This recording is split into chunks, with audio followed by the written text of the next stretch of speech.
दोस्तों नमस्कार, मैं शैलेंद्र हूं और एक बार फिर आपका स्वागत है इन डेप्थ में।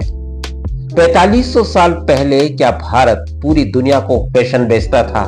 क्या दुनिया का पहला फैशन हब था भारत?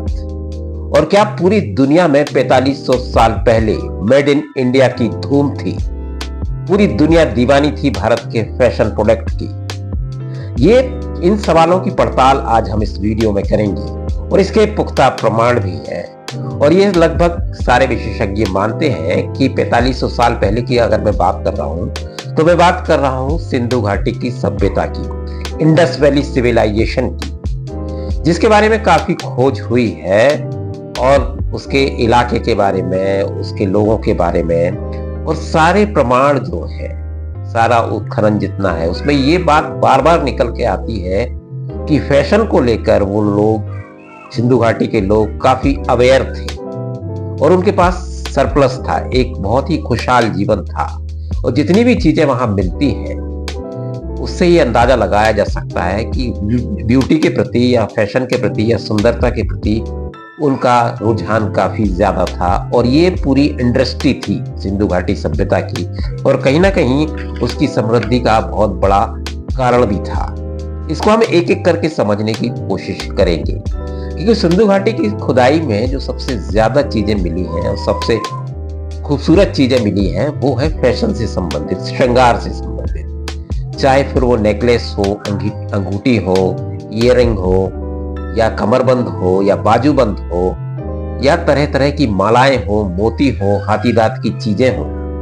और जो मूर्तियां भी मिली हैं वहां पर, उसमें जो भाव भंगिमा है मूर्तियों की और उसका जो श्रृंगार है वो काफी ऊंचे दर्जे का है। 4500 साल पहले ऐसे श्रृंगार की कल्पना करना भी बड़ा मुश्किल है। आज का भी फैशन उसके सामने कहीं ना कहीं मार खाता है। तो सारी वो कलाकृतियां हैं जो, चाहे वो डांसिंग गर्ल हो, चाहे वो पुरोहित हो, चाहे वो शिव, फोटो शिव की प्रतिमा है, आदि शिव की, पशुपतनाथ की, और चाहे वो वृषभ का, जानवरों के भी जिस तरह से श्रृंगार किए गए, जिस तरह से मालाएं उनको पहनाई गई, तो फैशन के प्रति काफी आग्रह था उन लोगों का। और ये पूरी इंडस्ट्री थी और पूरी दुनिया को यहाँ से फैशन का सामान जाता था। तो वहां पर फैक्ट्रियां भी मिली हैं मनकों की, मोतियों की, जैसे लोथल और जोहंजोदाड़ो जो था वो फैक्ट्रियां थी, बड़ी बड़ी कार्यशालाएं थी वहां पर, जहां पर गढ़े जाते थे जेवर, सोने चांदी के, कांसे के, और पूरी दुनिया में भेजे जाते थे। और स्थानीय लोग तो पहनते ही थे, क्योंकि स्थानीय लोगों का इतना अच्छा श्रृंगार था तो ये कहा जा सकता है कि उनके पास काफी इस तरह की चीजें सरप्लस में थी और जिसका व्यापार होता था और जिसके काफी प्रमाण ना सिर्फ सिंधु घाटी में मिलते हैं, बाहर जहां पर ये सामान जाता था वहां भी ये प्रमाण मिलते हैं। उस समय की समकालीन जो सभ्यताएं हैं, खासतौर से मेसोपोटामिया में कई शहरों में जो अभिलेख मिले हैं उसमें मेलुहा शब्द का इस्तेमाल किया गया है सिंधु घाटी सभ्यता के लिए। और मेलुहा लगभग सारे विशेषज्ञ, इतिहासकार ये अब मानने लगे हैं, मेलुहा यानी सिंधु घाटी का ही इलाका था, इंडस वैली सिविलाइजेशन ही थी। और वहां पर साफ उल्लेख मिलता है कि यहाँ से मन के जेवर, सोने चांदी के आभूषण, हाथी दांत की चीजें और काफी चीजें, लाल मणि, सब कुछ आता था सिंधु घाटी की सभ्यता से या मेलुहा से आता था। बड़े बड़े व्यापारी आते थे, कपास भी उनमें एक था, वो भी एक फैशन से हम उसको जोड़ सकते हैं, वस्त्रों को। और वहां पर बाकायदा व्यापारी रहते थे मेलुहा के, क्योंकि वहां के अभिलेखों में ये उल्लेख है कि द्विभाषीय होते थे जो मेलुहा के लोगों की भाषा का ट्रांसलेशन करते थे। और तो ये बहुत बड़ा प्रमाण है। और वहां के बाजार, इंडस वैली में जो बाजारों के प्रमाण मिले हैं, बड़े बड़े बाजारों के, दुकानों के और वहां के, तो वो एक से हैं। और जो बहुत हड़प्पा कालीन बहुत सारी मुद्राएं जो है, पैसे जो है, वो वहां पर भी मिलते हैं मेसोपोटामिया में। तो व्यापारिक संबंध थे, ये तय है और स्पष्ट अभिलेख भी है। क्योंकि सिंधु घाटी की लिपि नहीं पढ़ी जा चुकी है, इसलिए मेलुहा शब्द या इस तरह के उल्लेख लिखित में नहीं है, लेकिन मेसोपोटामिया में है लिखित के। और पूरा देखिए रास्ता था मेसोपोटामिया से, लोथल जो गुजरात में है और धौलावीरा, ये दो बड़े बंदरगाह थे, ये साबित हो चुका है उत्खनन में समुद्र के किनारे। तो गुजरात से जहाज लोड होता था, इसके भी प्रमाण है कि जहाजों का वो इस्तेमाल करते थे। और ये बलूचिस्तान के मकरान से होते हुए ये पहले पहुंचते थे ओमान, जिसको कहा जाता था मगन, उस टाइम मगन कहा जाता था, अभिलेख है जो उसमें मगन शब्द का इस्तेमाल किया। तो ये ओमान पहुंचते थे और यहाँ से वही हार्मुज जो आजकल काफी चर्चा में है, हार्मुज पास, जिसपे लगातार हमले हो रहे हैं ईरान और अमेरिका की लड़ाई में, तो ये हार्मुज को ही क्रॉस करके जाते थे, जहां आजकल जहाजों की आवाजाही बहुत मुश्किल हो रही है और जहां से तेल काफी बड़ी मात्रा में, काफी बड़ा परसेंटेज है दुनिया भर का तेल जहां से निकलता है, वही हार्मुज से ये जहाज जाते थे। तो मकरान से हार्मुज होते हुए ओमान पहुंचते थे, ओमान से बहरीन, बहरीन को उस समय तिलमुत कहा जाता था, उसको तिलमुत कहा जाता था। तो मगन और तिलमुत यानी ओमान और बहरीन से होते हुए मेसोपोटामिया यानी इराक, तो ये पूरा रास्ता था। इसके स्पष्ट प्रमाण है और इसके मैप भी बन चुके हैं। तो सिंधु घाटी, इंडस वैली से सारा फैशन का सामान, हाथी दांत की चीजें, कपड़ा, कपास, सोने चांदी के जेवर, खास तौर पर ये पूरे मेसोपोटामिया में जाते थे और वहां के लोग फिर इनका इस्तेमाल करते थे। और फिर वहां से दूसरी भी जो सभ्यताएं थी उस समय की जो ज्ञात, उसमें ये सामान जाता था। तो हम कह सकते हैं कि सिंधु घाटी के लोग, इंडस वैली के लोग, या भारत या मेलुहा उस समय का पूरी दुनिया को अपनी फैशन बेचता था। और इसके बड़े स्पष्ट प्रमाण मिलते हैं, क्योंकि जिस तरह की वहां फैशन थी और जिस तरह के वहां कारीगर थे, मनकों में जिस तरह से ड्रिल किया जाता था, इतनी उच्च तकनीक के प्रमाण मिलते हैं।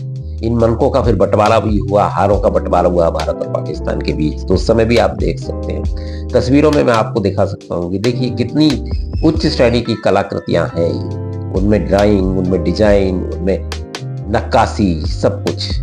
तो ये मेड इन इंडिया की धूम थी पूरी दुनिया में उस समय। और जिस तरह का सिंधु घाटी के सभ्यता में वहाँ की नगरीय व्यवस्था को हम देखते हैं, जिस तरह के घर देखते हैं, ये कहा जा सकता है कि वो काफी उच्च श्रेणी की सभ्यता थी और वहाँ फैशन का काफी बोलबाला था, चाहे वो स्नानागार हो सामूहिक, मतलब लग्जरी जो लाइफ थी पूरी, पहली लग्जरी लाइफ वाली सभ्यता थी सिंधु घाटी की सभ्यता, ये हम कह सकते हैं।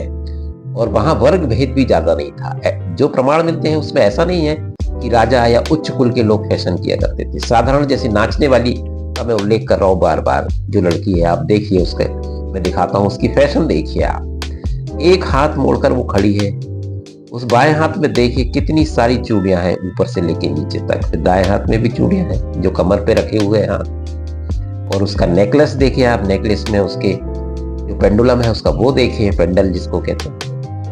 और फिर आप उसकी इयररिंग देखिए, फिर आप उसके केश देखिए, बालों में जिस तरह से गुथी हुई है चोटी उसकी, तो ये कहीं से भी आधुनिक किसी लड़की की, फैशनेबल लड़की से कम नजर नहीं आती। तो ये वहां प्रमाण है कि वहां रुचि कितनी थी श्रृंगार को लेकर। जब सरप्लस में चीजें थी इसलिए वहां समृद्धि थी।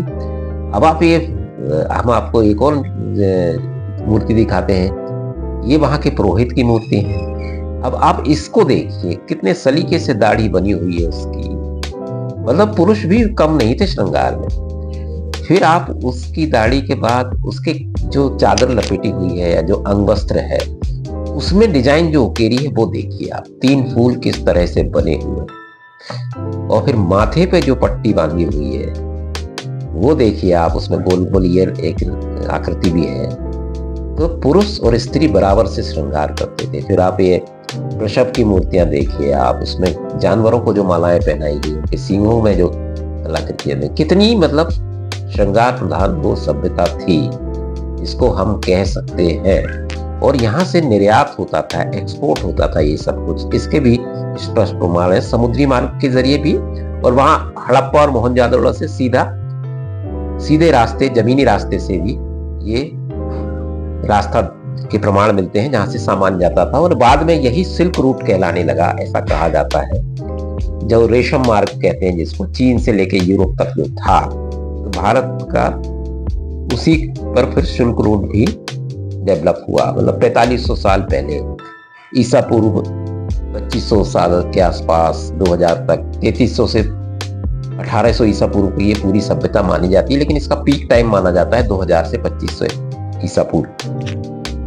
तो हमको मानना चाहिए कि भारत सबसे पहला लग्जरी लाइफ जीने वाली सभ्यता थी, फैशन को बेचने वाली सभ्यता थी, दुनिया का पहला सबसे बड़ा फैशन हब था, इसमें कोई शक नहीं है। इसमें कोई हर तरह से ये प्रमाणित हो रहा है और हो चुका है।